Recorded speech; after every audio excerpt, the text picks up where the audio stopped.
Hello, guys. This is episode 7 of Ultra Melodic Podcast, and today we are really excited to cover The Weeknd for our Artist of the Week. And Stop. he's I definitely, changed. Well, stop. I forgot to change it again. There. wait, Okay. what happened? Oh, the I view? forgot to change the view. It just automatically does it. Okay. We'll just cut all this out. Don't worry. Okay, let me know when to go. You can go whenever now. Hi, guys. This is episode 7 of Ultra Melodic Podcast, and today we're really excited to be covering The Weeknd for our Artist of the Week. He's definitely an artist we really like, and we're going to cover 8 total projects, but we're going to combine the 3 mixtapes and trilogies, so it's going to equal out to a total of 6 albums technically for our final ranking. And before we get our thoughts started, we're just going to say basically how we discovered him and how we fell in love with him and all that. So, Venetia, how about you? So I discovered his music pretty early on, right around 2012, 2013, when he started gaining a lot of traction after the release of Trilogy. The first song of his I heard was Wicked Games, arguably one of his most famous songs, and I fell in love with his sound from the first listen. I knew he was going to be something important. I can't say I knew he was going to blow up because I didn't, but I just knew he was going to be an artist that stuck with me for a while. And that is definitely true because here we are 8 years later. He's my second favorite artist of all time. I listen to his music on a daily basis.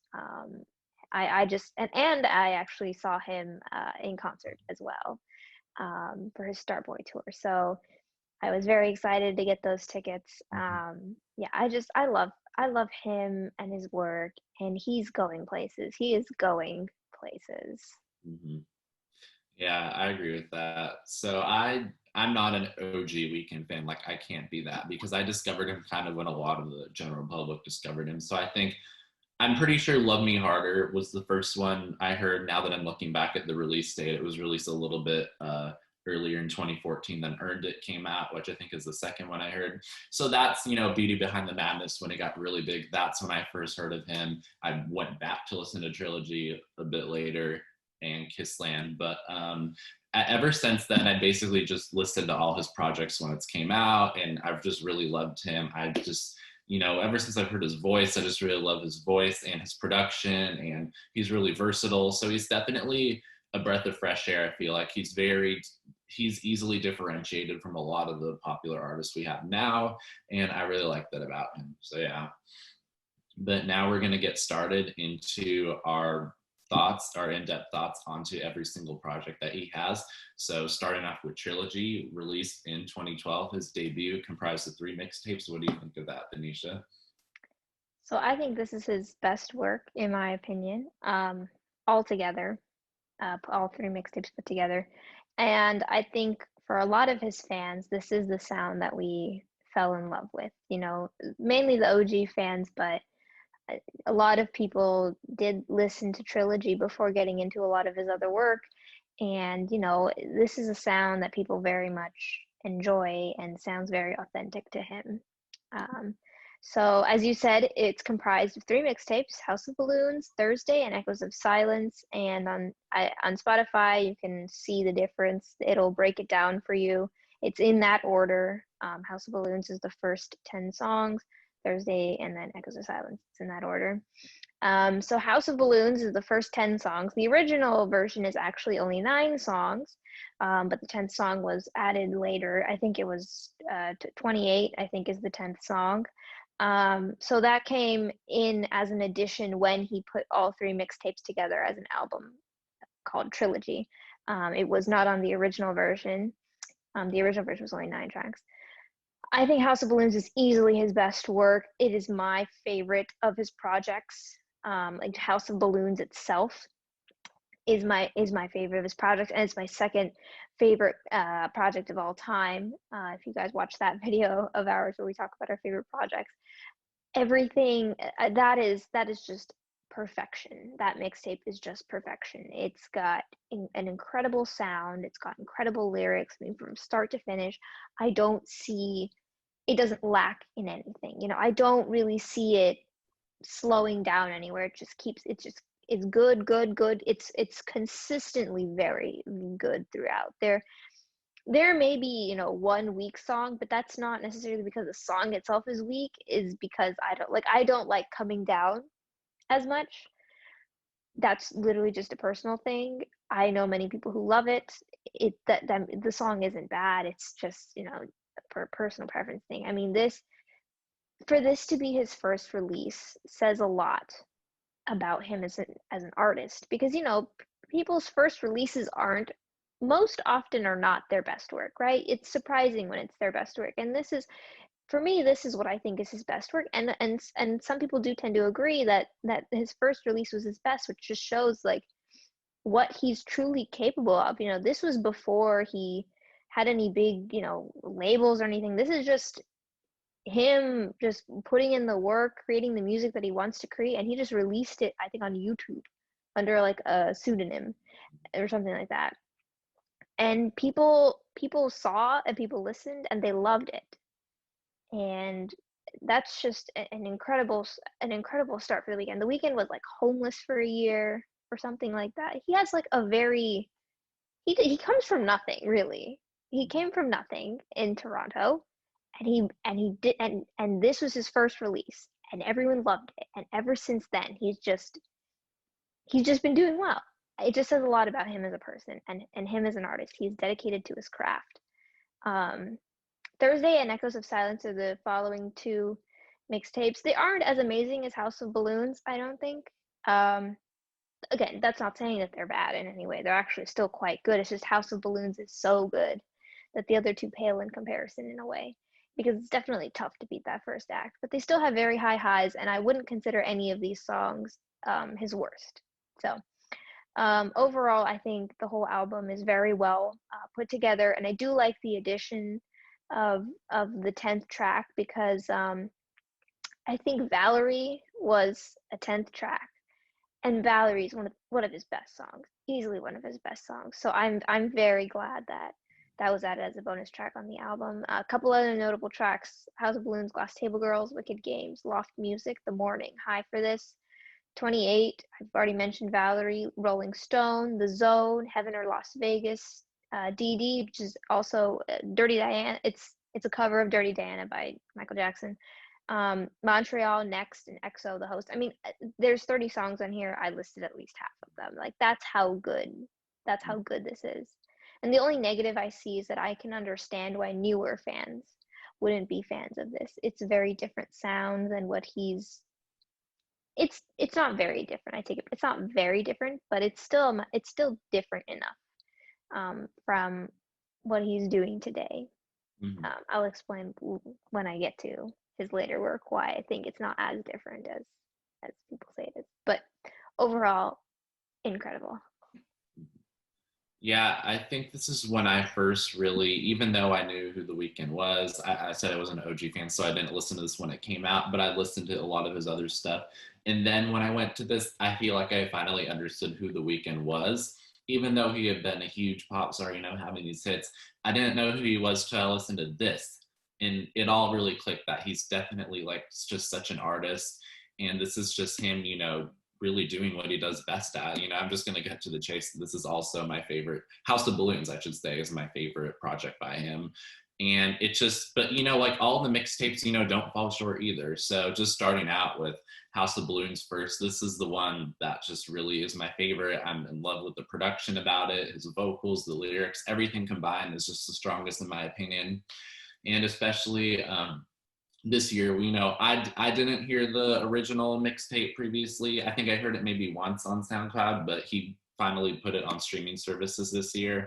So I've been listening to it a lot and a lot more, which has, you know, the original samples and the original way it was mastered, not the remastered way that's on streaming services. And I really, really like that too. And this album just or sorry, this mixtape has so many highlights. I mean, High for This is a great opener. Like, it always gets me hyped every time. House of Balloons, Glass Table Girls. This is my favorite Weekend song. I don't think anything's gonna top it. Some songs come close, but still, it's just my favorite Weekend song because I mean, it's 6:45, 6 minutes 45 seconds, but I love long songs like that that can keep you invested and you don't skip any part of it. And just both, tech songs in it, like House of Balloons and Glass Table Girls, are just so, so good and they complement each other so well. And then also The Morning, I think that one became a little popular for him, but I really do like it though. I think it has great production. And then Wicked Game. So definitely has a lot of highlights for me. And I think this is also his most artistically ambitious work too. I think he didn't really, like you're saying, I feel like without the pressure of, being popular, he just didn't really care about what other people would think about this. So he really just put all his passion into this and everything he had in the best way possible, I believe. So it was definitely great to hear this in comparison to his other projects. And then we have Thursday and then Echoes of Silence. So I would say out of the remaining two mixtapes that we have, Thursday and Echoes of Silence, I really do like both of them. I think they add on, even though, like Vinisha said, they do pale in comparison to House of Balloons, but they're still really good. I prefer Echoes of Silence out of them. I feel like it has a little more or better highlights per se that I come back to a bit more. But I do think, Thursday has its moments too. So Valerie, like you were saying, that's a really good song. We also got a good Drake collab with The Zone. And, obviously, Manisha's excited about that. But I'm really, it has its moments there, but I don't come back to every single song on it like I do with House of Balloons. But I really do like Echoes of Silence because Montreal is a really good song. And then you also got Initiation, EXO, and The Host. So like these are all really, really good songs. And I really do think that this maintains the, side of the Weekend that a lot of the OG fans like. And it's a really interesting way to, compile this album. I don't necessarily say it's an album because I think on Apple Music it's listed out as a compilation, but it's a really interesting way how he compiled all these together. And it really, you can't really say that this is just one long album because it isn't. Like, it's different parts of it, that you can, it's kind of like a journey. It's different parts that you can see and you can differentiate each one, which I really like. So yeah, Trilogy in all is just a really, really strong project. And it's definitely, it's definitely The Weeknd's, even though it wasn't the project that blew him up commercially, I feel like it's one of his signature projects as an artist because it had influence, and it's just really what we know when we think of The Weeknd. It's what we associate his early side with, and like I was saying, the most ambitious and true to himself side. And he needed this project to be the artist he was, even though this wasn't commercially as big out of the gate. People know it now, but even though Beauty Behind the Madness was a commercial breakout, he still needed this for his artistic credibility, in my opinion. So yeah. Yeah, no, I completely agree. I also like Echoes of Silence better than Thursday for the same reasons as you. I just think the highs are a little bit higher on it. But yeah, I agree. I think this didn't really put him on the map so much, but it definitely gave him more credibility, as you said, Mm-hmm. as an artist. And it's just so good. It's just so good. It's so good. Just if you know his story, you have more appreciation, especially for this album. Just knowing where he came from, his background, and what he did to release this, and how he released all these songs. He was never in it for anything other than the music. He was always in it for the music and telling his story. He has a true gift in that, and that makes me appreciate the album much more. Mm-hmm. Yeah, I agree with that. So now we're moving on to 2013's Kissland. Some people love it, some people don't. So what do you think about it? Yeah, so this was released in 2013, and as you said, it is his most polarizing work, I think. I think you either love it and it's your favorite, or like you don't like it at all. Like there's no party that likes it. So it's only 10 very long songs, which, I'm not against. I think we've talked about this. I do like it when albums are shorter amount of tracks, but the tracks are a little bit longer. So in a way, I don't really see how any song can be removed. I think every song has some sort of relevancy in the album itself, and because of how concise it is, just doesn't make any sense to make it any shorter. Um, I don't think any song is bad on here. I also don't think The Weeknd's capable of making a bad song, so that doesn't really say a whole lot though. The notable tracks for me here are Wanderlust and the title track Kissland. But I'm not afraid to say it, like this is his miss. Like I'm sorry, he missed. This is a complete miss. The whole thing is just very boring to me. Like it all just sounds the same to me, and I feel like it just drags on so long. I'm like I never want to listen to this entirely. Maybe I just had very high expectations coming off Trilogy. This just didn't meet them in any way. I'm not really sure what he was trying to do. I think it was very much a transitional period for him, but in like a bad way. Like he tried to do things a little bit differently, but still stick to the original sound, and it just didn't work out for him. Mhm. So I don't really have a whole lot of positive things to say about this album. And that's okay. Like, I love him as an artist, but artists miss. And he did. I'm glad he missed early in his career though, because he's only done better since.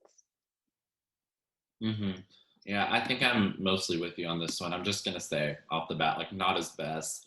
And I do see the thing is I do see the appeal. Like it has a big cult following, and people love it. I get it. My problem with it is that for me, I have to be in a very, very specific mood to listen to this album. Like I can't, and it's really specific because like sometimes I like albums for that reason, but this one, it's like it's just more rare. I don't come back to it as much. And I feel like I can't say that this is a project I enjoy like the most by him if it's only hitting, once in every so while. So this thing, I mean, like you were saying, a lot of the songs are very, very similar sounding, which I do tend to like albums that have like a cohesive feel to it. But this one, it's just not, it's just not really the sound. Maybe it's not the sound that, just appealed to me from a young age, but it's not really the type because like I feel like even with this album, if we compare it, there's a lot of there's some similar aspects that we see in Trilogy, but I feel like Trilogy did it so much better that like I don't see how anyone can say that this tops it necessarily. I don't think this project is completely bad. It does have, like some highlights for me. Like I would say that Belong to the World is my favorite song on here. I think that's at least like a little bit of like, it's a little bit refreshing because it's a little bit different pace than some of the other songs on there. So I like that one. And then I say sometimes like adaptation hits, but other than that, like the songs, I mean, it's just like you say, it definitely, I feel like it drags on a bit. And it's not, like I said, it's just not something that I come back to a whole lot. So while I don't think it's terrible, and while I I think The Weeknd was going for like a very, very chill vibe and feel to this album.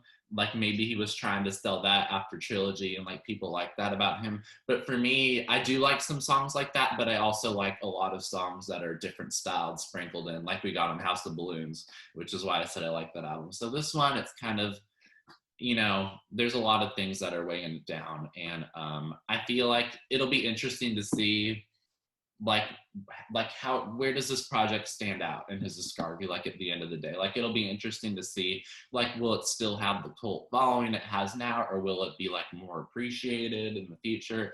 Because as of now, I just see this being like forgotten by the general public, at least. Like maybe some fans here and there will love it, but it's not even his acclaimed works. Like it's just pales in comparison to that. So that's what I think about Kissland. I think it's for certain people, and there's a time and a place where it does hit for me, but I just don't think it's his best. So yeah. I completely agree, and I too am curious to see down the line if people tend to like it more, like it less. Only time will tell. Hmm. So now we have 2015's Beauty Behind the Madness, definitely an album that, catapulted him to, a star status. A lot of people heard about the hits on here. So what do you think of it? As you said, it's his breakout album. And, with the release of The Hills and Can't Feel My Face, everyone found out who he was. And I'm really glad. I'm really happy that he finally got the recognition from the public. He started delving more into pop music here, but he still also tried to stay true to his original sound. Mhm. So how I said Kissland was like a transitional period, but in a bad way. I think Beauty Behind the Madness was a transitional period, but in a good way. I think Beauty Behind the Madness just did it well. Mixed pop with with his original sound. Um, and the sound is diverse. Every song sounds different from each other. You can tell them all apart. There's a song for every mood: happy, sad, sexy times, which he's well known for, by the way. He's got some great ones throughout his discography. Earned it. Anyways, um, uh, one thing we definitely need to talk on here is the features, because it's not Drake this time. We have Lana Del Rey and Labyrinth on here, and I think both were phenomenal choices. They both did well in their respective songs, and this Lana Weeknd collaboration is what sparked future Lana and Weeknd collaborations that the whole world looks forward to now. When you see Lana Del Rey and the Weeknd on a song, you know it's going to be good, no matter what the song. Like, it's always going to be a good song. So that is a collaboration that began here and people love to this day and look forward to. And I would say if I wanted to show people, so if I wanted an album that was accessible but still showcased his original sound, I'd pick this one.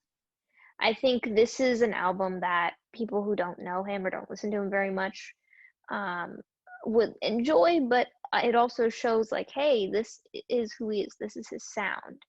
And I think people would like it. A few notable tracks here: The Hills, obviously, Acquainted, Prisoner, Tell Your Friends, Shameless, Losers, In the Night is my all-time favorite Weeknd song, and Earned It. Um, I personally don't see any negatives to this album. I think it's incredible and well done. I do notice though that a lot of folks don't like it as much. My sister is a huge Weeknd fan, and she's not a huge fan of this album. I don't know why, actually. I couldn't explain it to you. She doesn't explain it to me, but there's maybe the OG fans don't like it because it's too pop, or the newer fans like it because it's not enough pop. Maybe it was in that middle phase where it's like, if you are a fan of the extremes, you won't like this middle ground one. Mhm. But I personally see nothing wrong with it. I think it's a very well done album.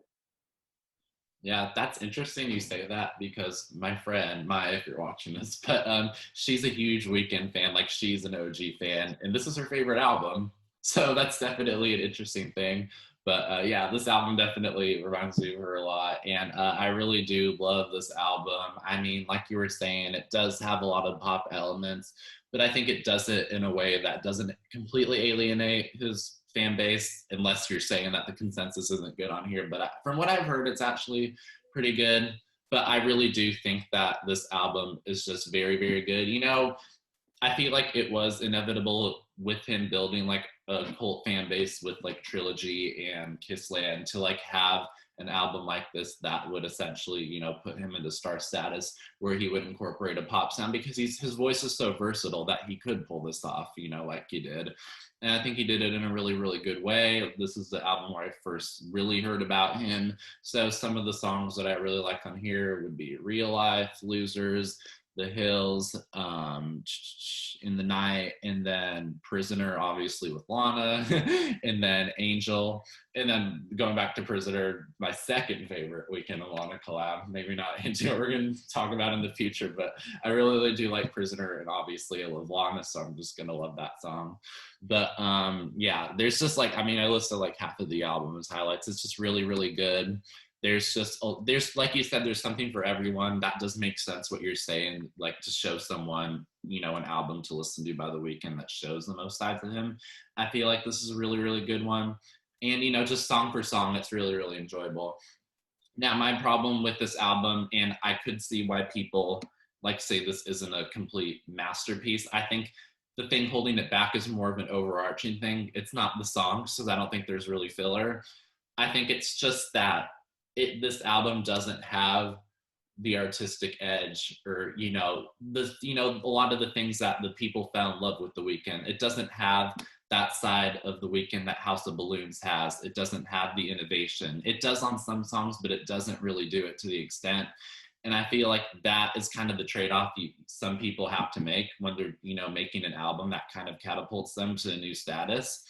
And I feel like it happened a little bit here, but with that being said, I do think he did it in a very, very impressive way.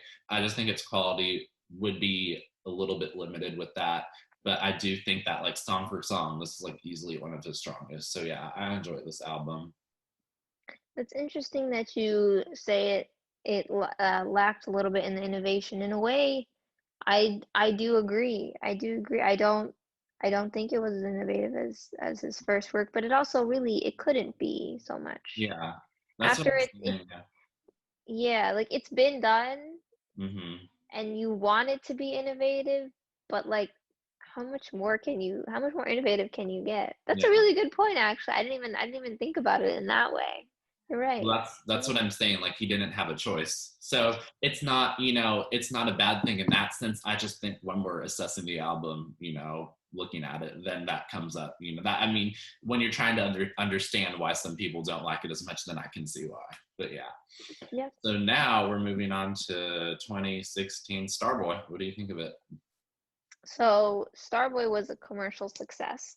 And this is his most pop-like album. I mean, at this point, I would just say it's a pop album. Like, Yeah, I it is. had, it is. It's just a pop album.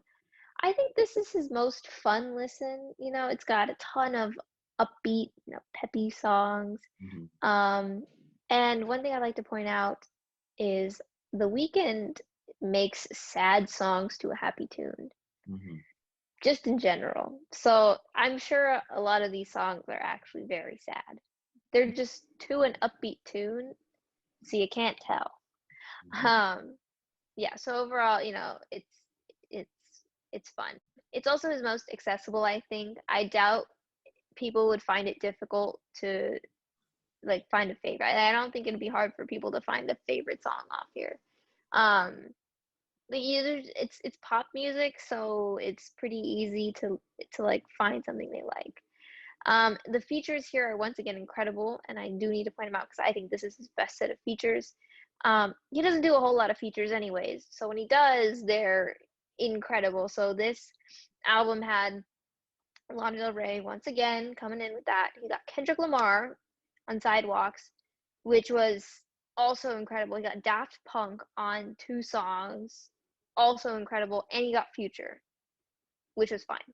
There's nothing wrong with it. mhm, It's just not as incredible as the other 3. I don't know. yeah. But all of them wonderful. Yeah, all the songs are also fine, I guess. I'll add on to that.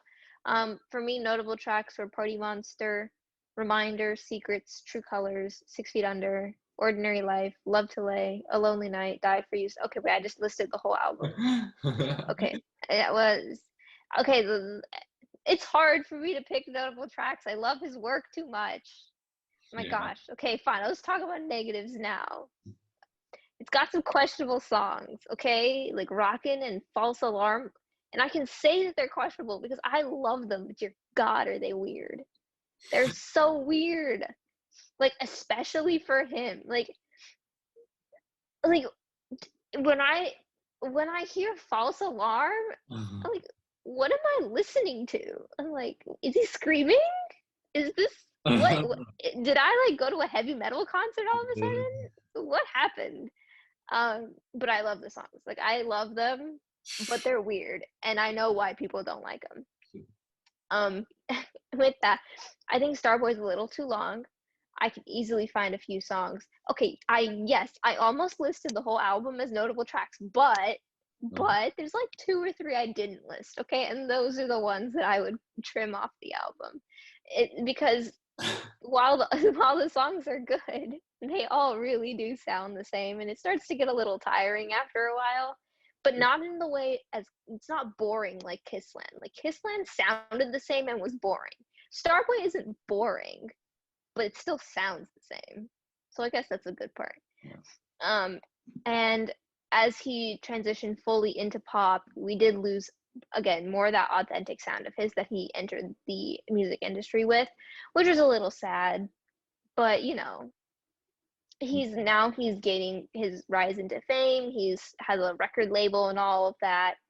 It's not just him producing music at home anymore. He's got other people telling him what he needs to do. He's got, I don't know, it's his job now, right? Like it's a job, and there's other people involved now, and so he had to do what he had to do. But it's still like I wouldn't say this album is bad. Like I think it's very much overhated by people. Like I feel like people tend to overhate this album, and it's truly not a bad album. It's just pop, and I feel like maybe that's why Weeknd fans just don't respect it as much, because he started with like a more R&B sound, and now he like delved into this pop artist, and people are like, oh, I don't want that. But it's still very good, and he can still pull off the sound very well.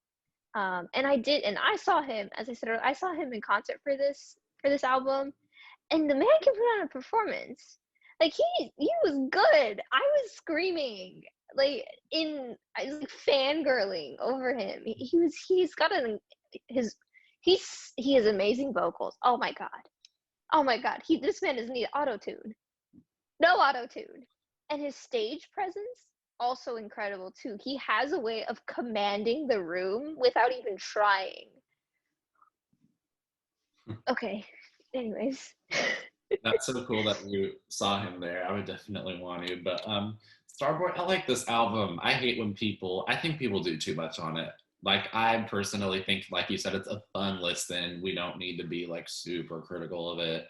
But I really think that, I mean, maybe it's just like my nostalgia coming in, because I listened to this album all the time when I was like a freshman in high school when it came out. But yeah, this album I really, really love.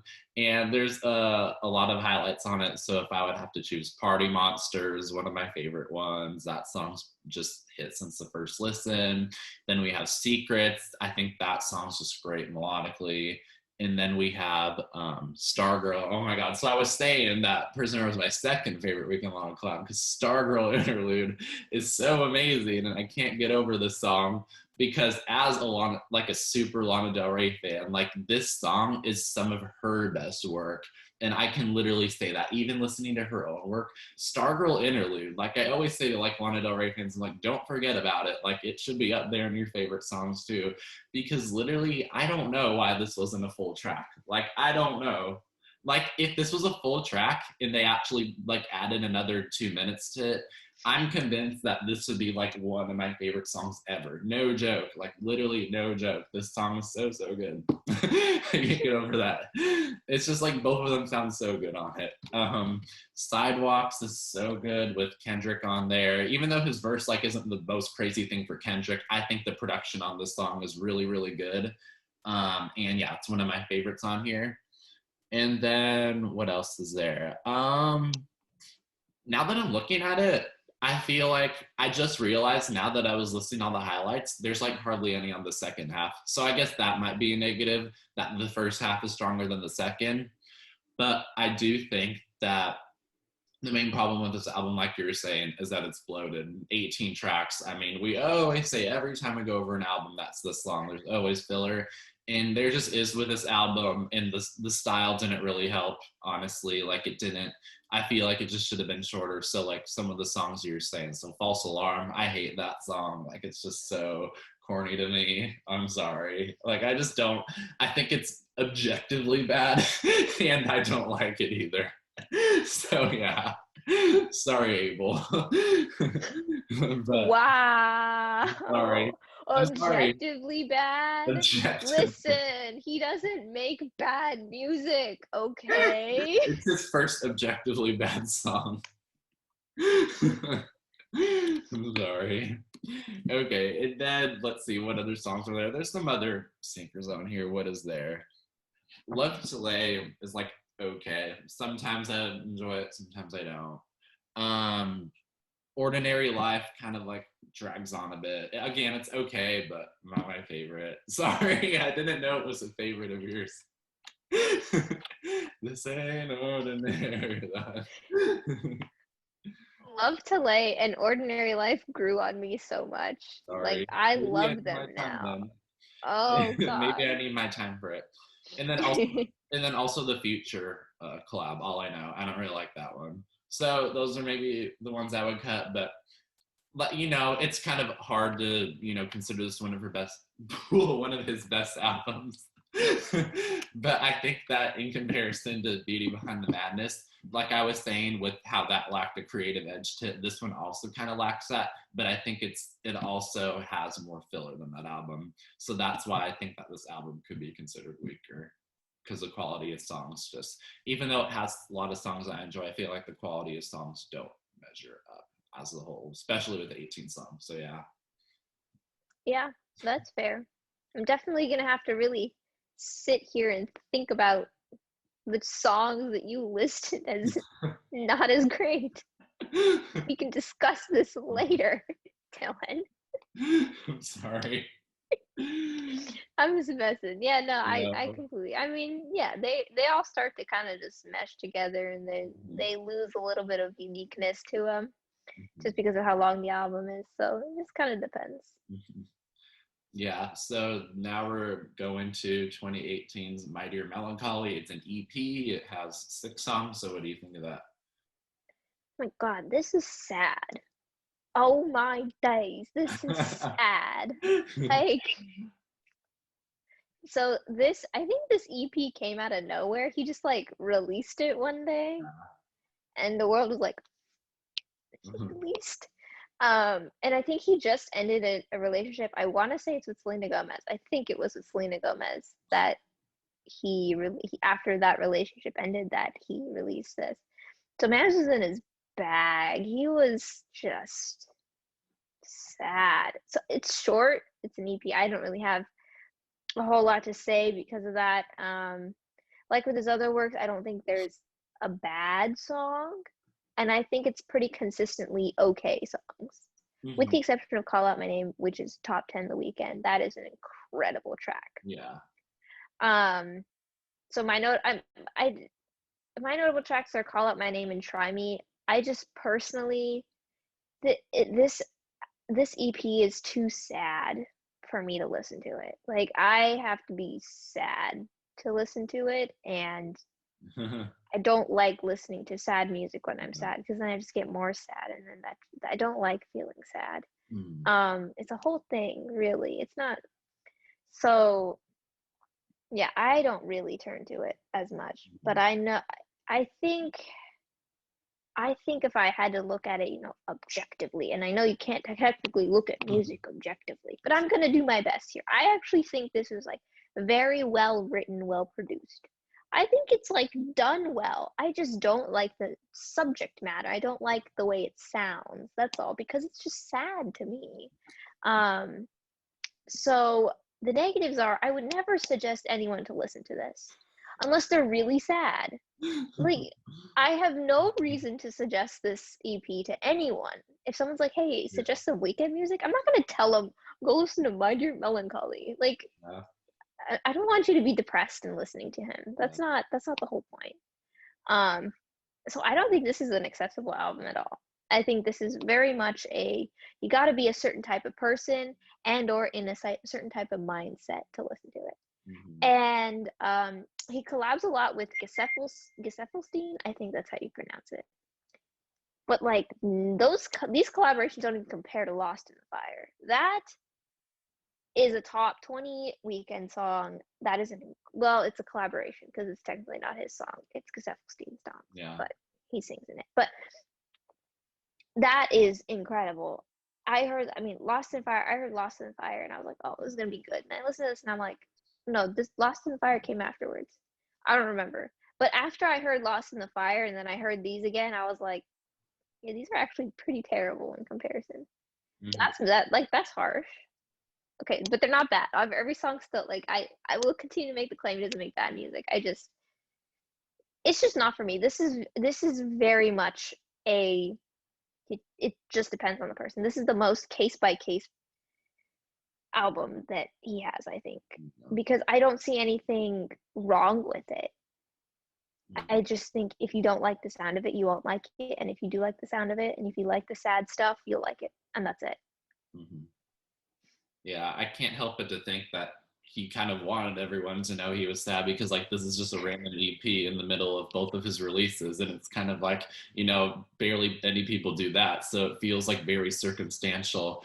But yeah, I feel like there's not, I mean, with 6 songs, there's not a whole lot to say about this. It's kind of just a blur in the Weeknd's discography, in my opinion. Even though I think, some of the songs are good, like Call Out My Name, I would agree that's top 10 the Weeknd. And then, it was good getting Gesaffelstein on these songs. I mean, I really liked what he added to them, but I would say that I really like Hurt You, actually. I think that's a good one. I was listening to it last night on my headphones through Dolby Atmos audio quality on Apple Music, and it sounded really, really good, his production on it.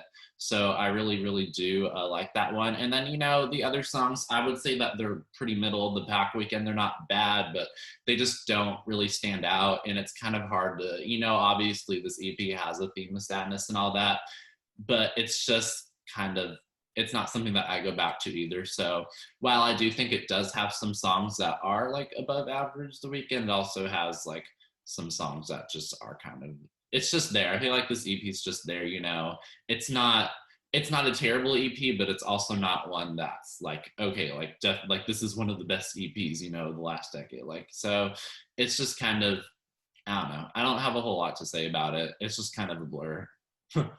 Yeah, no, I agree. It's I don't think there's anything inherently wrong with it. Hmm. It's also only 6 tracks. Like, what are you gonna do wrong?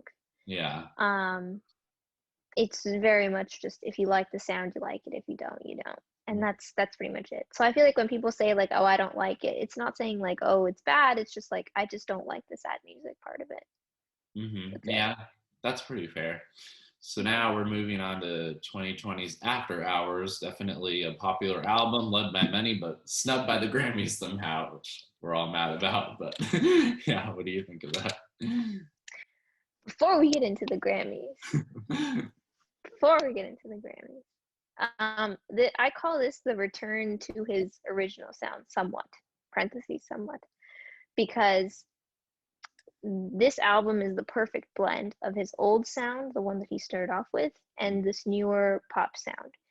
And that's why I think After Hours is enjoyed by old and new fans alike. I think After Hours is his most widely enjoyed album. I think every Weekend fan has only good things to say. I have yet to find someone who says something bad about After Hours. And I don't think it's going to happen anytime soon because he took the time and he created this album and he blended the two worlds together so well that people have no complaints basically. And I think this album is incredible. I mean, the storytelling here, lyrics, it's done well. It's comparatively, you can compare it um to a trilogy, to the songs on trilogy. It's very, he very similar level. um I love how he shaped this whole era because this wasn't just an album. This was like the way he promoted it too, even in person, and the way the songs are written, the way it's listed, everything about it just tells one big story.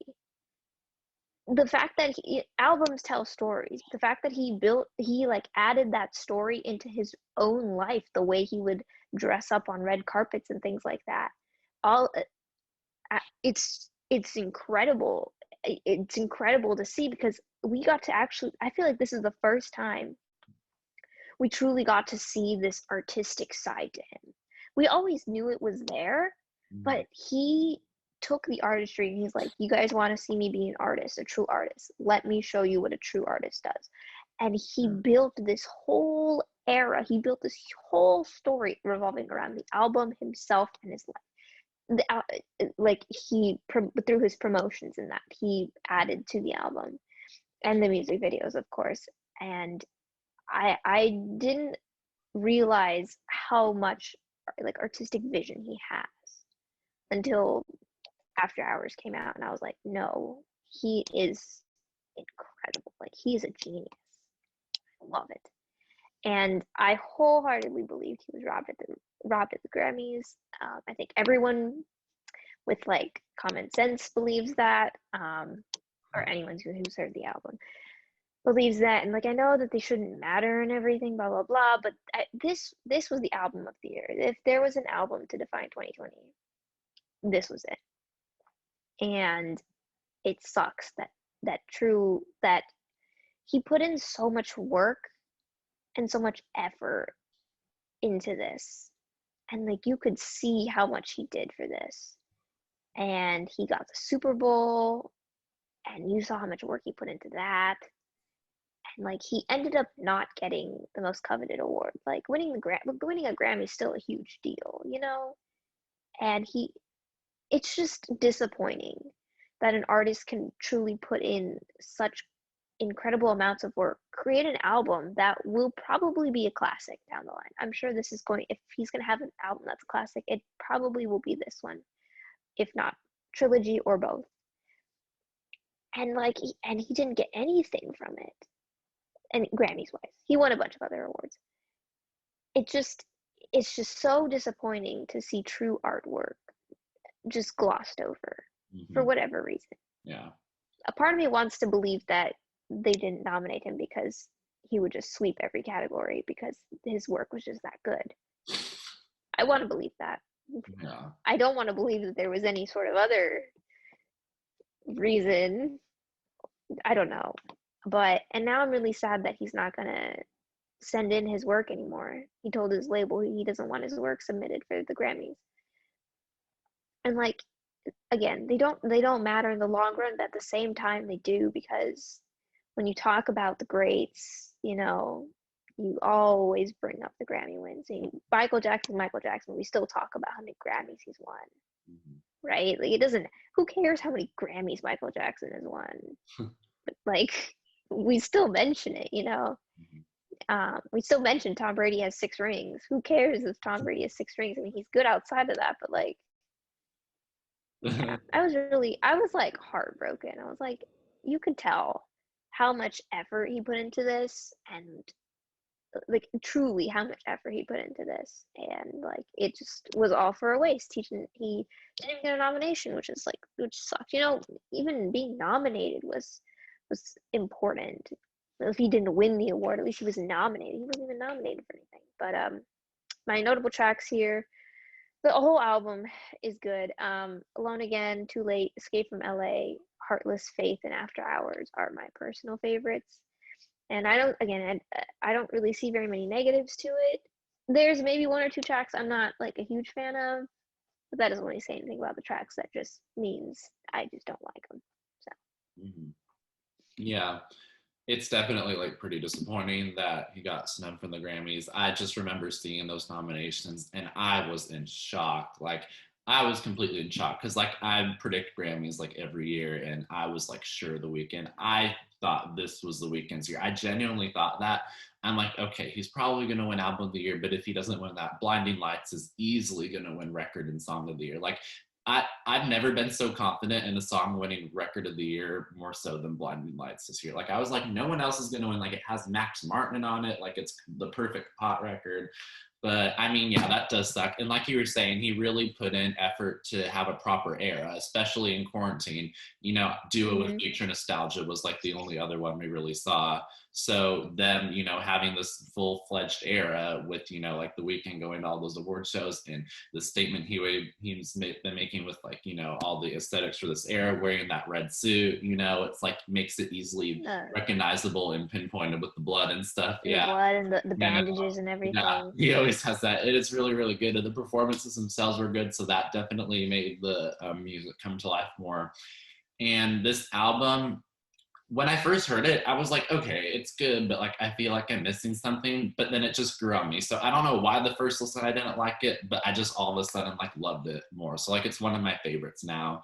And I really do think that I feel like this is the comeback of like the Weeknd's artistic and creative side that we saw. You know, he kind of sacrificed it a little bit, like I was saying with Beauty Behind the Madison Starboy. But this is definitely like his return to his roots. Not necessarily like all the sound, but just the feel to it. Like you can tell the way he approaches these songs and stuff is definitely similar to that original Weeknd that we get. And that's why I think, you know, mixed with the commercial feel it has, because it obviously does have like, I mean, Blinding Lights is like a massive hit. It spent the most weeks in the top 10 ever. And then Save Your Tears is a big hit now. So it has that commercial appeal to it, but it also does it in a way that like the album tracks don't fall short. So I really, really do think this album was great in that aspect. He put a lot of effort into, you know, making the songs flow. It feels, every song flows together, you know. And it's like one of my favorite transitions. I think Faith to Blinding Lights, like that's such a really, really good transition when you're listening to it. So yeah, I Yeah. mean, I really love when albums do that. And yeah, this album's definitely a body of work. Like the songs definitely belong on here. I would say that my favorites are, what is there? Too Late. I like Escape from LA. That one's, I feel like we need to talk about Escape to LA because I feel like this one's just like, I love like this one definitely has a very chill vibe to it, but it's just very like, I don't know. I like it for some reason. So this song is one of my favorites. I like Faith. That's a really good one.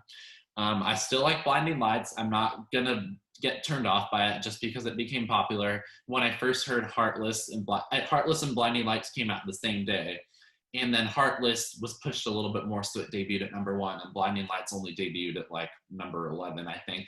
But then they completely flip flopped, and then Blinding Lights became the massive hit, and I was like, hey, I love Blinding Lights because I absolutely love Blinding Lights way more than Heartless, like when I first heard them.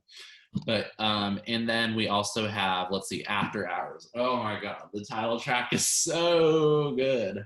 Like I think it's maybe my second favorite Weeknd song after House of Balloons, Glass Table Girls. But it's so good. I remember first hearing this, I was just like, it's 6 minutes, but it's so good. And just the instrumental, the production was so good, and just this is a perfect song. So I can't say enough good things about that one. So yeah, this album's really good. I would say that if I had to like highlight negatives, I feel like maybe there are like some songs that aren't as good. There's no bad songs on here. Like there's really no bad songs, but there's some that aren't highlights. So I think, what is there? I don't really like In Your Eyes that much. I don't know. I mean, it's catchy, but I don't really like it. And then what is it? Until I Bleed Out. Yeah. I think there could have been a better closer maybe. What else is there? And then some of the songs, I'm not gonna say, let's see. No, I like Scared to Live. Hardest to Love, maybe. I know I like that one too. I would say like Hardest to Love, maybe a little bit less. Like it would be lower ranked, but I still like it. But that would basically be it. So that would be like the only negative, but the highlights are definitely there. And this is a really good album to listen to, like at nighttime and stuff. And it's just really, the production's very high quality on here. So yeah, it's definitely a strong body of work for 2020 and deserve the Grammys recognition. Yeah, I completely agree. Only positive things from us, hmm really, about this album. Escape from LA is my sister's favorite Weekend song of all time. So Yeah, I love she that. my sister loves this album Yeah. a lot. Yeah, I mean I just don't really have anything more to say to that. I love it, and I think it deserved a lot more recognition than it was given. Yeah, I love Escape from LA. That song just puts me in a Hmm. trance. But it does. So now we come to the end of all his albums thus far, or projects, if you will. And now we're going to be ranking them in order from our least favorite to our favorite. So you go first, Anisha. Yep. So for my favorites list, at the bottom, number 6, I have Kissland. I think that was made evidently clear throughout this talking. Number 5, I have My Dear Melancholy. Number 4, I have Starboy. 3, I have After Hours. 2, I have Beauty Behind the Madness. And number 1, I have trilogy? Our order is very similar. So it really is. So I have 6 Kissland, 5 My Dear Melancholy, 4 Starboy, 3 Beauty Behind the Madness, 2 After Hours, and 1 Trilogy. And then within the trilogy, I have House of Balloons, then Echoes of Silence, then Thursday. So yeah. Nice. That was actually really similar. Yeah. Oh my gosh. Um, so that wraps up our episode on the weekend.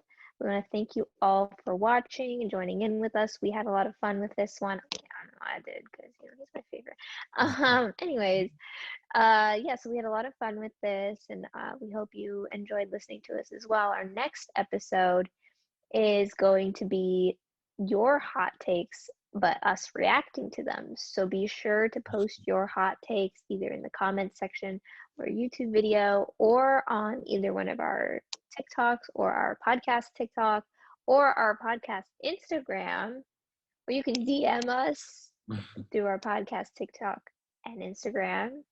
But we'll be looking at all of them, and we're gonna be making note of all of them, and we're gonna be replying to them. So be sure to put it in there so that way you are included in our next video. We are definitely very excited to shoot that one as well. So until next time, we'll see you guys later. Hopefully, don't forget to post your hot takes. Thank you guys for watching. Bye. Bye.